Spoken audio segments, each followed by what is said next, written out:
Hi, I'm Elizabeth from Rocky Creek Valley Farm. Today we're visiting, and I have here Shauna Hilliard, and she is the best soap maker around. And not just because she's my daughter-in-law, but this is Red Shed Soap, and today we are making soap with Shauna, and she's going to tell us how she starts and the process that she does. So Shauna, if you'd like to just share with us, how did you get started making soap? Well, first of all, I want to thank you for coming out today, because it was very nice of you to spend your day with me today. It's just our pleasure. We like to be clean. Well, I first started making soap after my son was born. It was about a year after Henry was born. And he was born with a rare skin condition called ichthyosis vulgaris. And that limited our ability to use different things on his skin. They had requested that I use petroleum on him, and that was just out of the question. So I decided to start making my own products. And I use all natural oils and the essential oils for the healing benefits that they have. But that's the reason I started, was because of his skin condition. And it really helped him, too. Oh, yes. Yeah, it made a world of difference. And I can't remember if I said at the beginning, Shauna is our daughter-in-law, so she's talking about our little grandson. So, Shauna, I would like for you to share with us some of the tools of soap making before we actually bring the soap stuff out here. If you could just kind of tell us, I know you have some innovative ideas about your molds, and you can just kind of tell us what some of these tools are for and what you do with them. Okay, sure. The first thing that I want to point out is the molds. They're just made out of 3/4 inch plywood, or I'm sorry, a 1/2 inch plywood. And me and my dad made these, and we just nailed them together in an 8 by 8.5 box with the hinges on the side so that the soap is easily removed. If you do not have the sides where you can move it, it will be very hard to get your soap out. And Shauna, what is this yellow and liner for? That's the liner.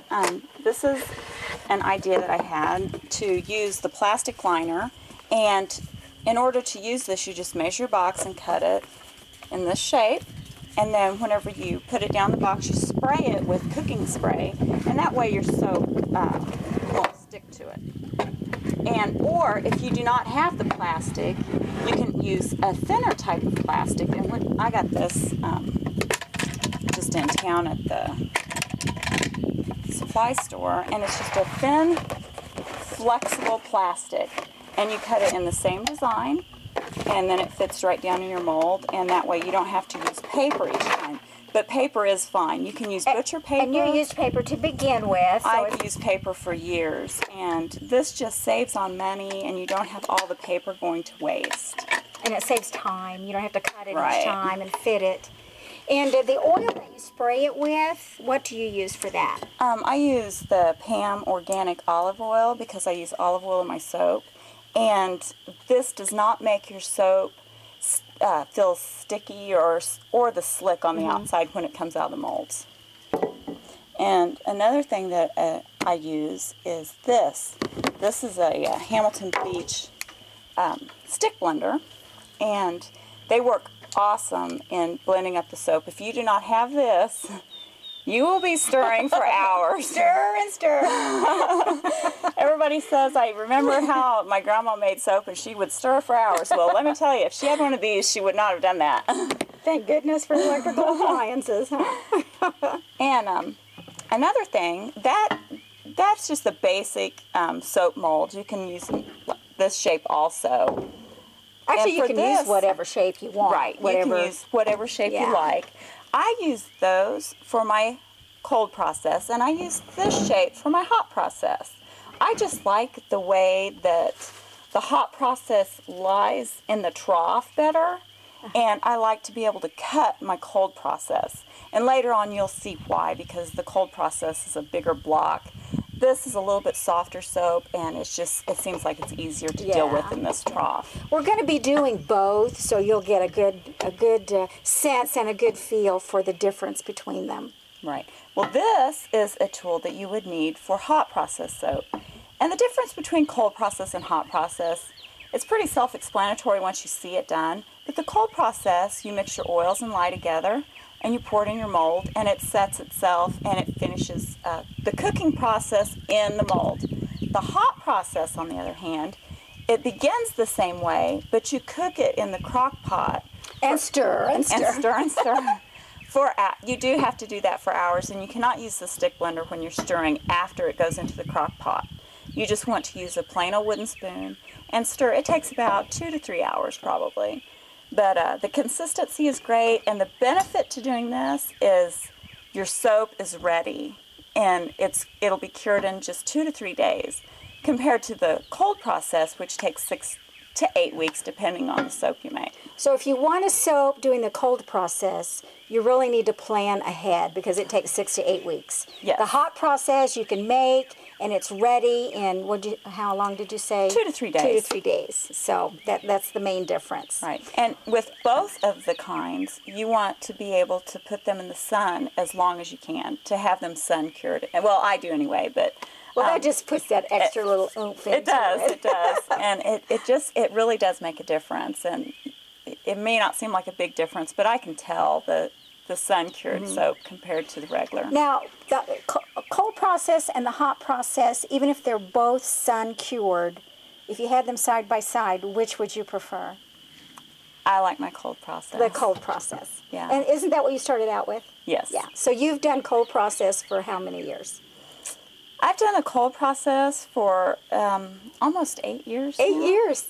And the hot process? I haven't done it nearly as long. Probably in the past year, I've been experimenting with it. So the longer you make soap, the more you branch out. Oh, yes. The braver you get. Okay, what are these, Shauna? Okay, these are iron oxides, and this is an ultramarine. I have many different colors. There's ultramarine blue, ultramarine pink. They're this is the red oxide. And so these are used to color the soap. Yes. And so this gives it a natural color as opposed to artificial color. Yes. This is a natural colorant that you can use, and you mix it with oil. It's a little bit trickier to get used to, but once you get the hang of it, it really pays off because you have the, knowing that it's all natural. Yeah. Now, I think, correct me if I'm wrong, but I think that we'll be able to color Easter eggs with those. I hope so. Okay, we're going to do that on another show. And so what do we have here in these little bottles? Okay, these are essential oils that I'm going to be using today, and I have a geranium, patchouli, and this is my lavender, and these are essential oils, not fragrances, so it is an all-natural scent. I hate to use the word scent because it's so much more than a scent. You get the benefits of the essential oils in the soap, and the wonderful smell it has. It's just so different than a scent. Yeah, and essential oil I like to think of as the very essence of a plant. Like we have blood flowing through our veins, they have essential oil flowing through theirs, and so it is potent, and it takes many, many, many pounds of flowers to make an ounce of essential oil, so it is indeed priceless. Another thing about the essential oils is they will last for centuries. They have found oils and resins and all kinds of things in the Dead Sea Scroll caves, in the Qumran caves, and they're still good in all those little pots. Wouldn't you have loved to have found that? That would have been great. What do you use this for, and what is it? That is a mortar and pestle, and I like to use that when I am putting flower petals or botanicals in my soap itself. I like the way the mortar and pestle feels when I'm grinding the herbs or the flower petals that have been dried. I like to be able to feel the way they feel and get that right consistency rather than use a food processor, because I like my hands-on. Hands-on. And I can get a feel for how those petals are doing. And you know what, Shauna? That's what makes you such a good soap maker. Just that hands-on quality. So in here we have some lavender, and we're going to be using that later. Yes, ma'am. Right? This will be for the lavender soap. And what I really like about the lavender is that when we put it on top of the soap, and people sometimes look at it kind of funny when it's on the soap, but it just adds such a texture to it, and it's really great because that bar of soap is going to last, and so are these. And you can use it as an exfoliant on your skin. So it does serve as a double duty purpose. yes, it does. And lavender itself is, okay, one more thing. What is this? Lard. This is going to be the main ingredient. This essential of the ingredient. Soap. I have a blend of different oils, and I do use palm oil, olive oil, and the lard. I do have a all Castile soap, which is olive oil only, but I only make a couple of those bars. And that's because I really like the lard. It's such a great oil, and it's very rich, and the suds are great. And it's an old-fashioned way, the way Grandma made her Yeah. soap. And you should see him at the grocery store when you check out with 12 or 15 of these babies.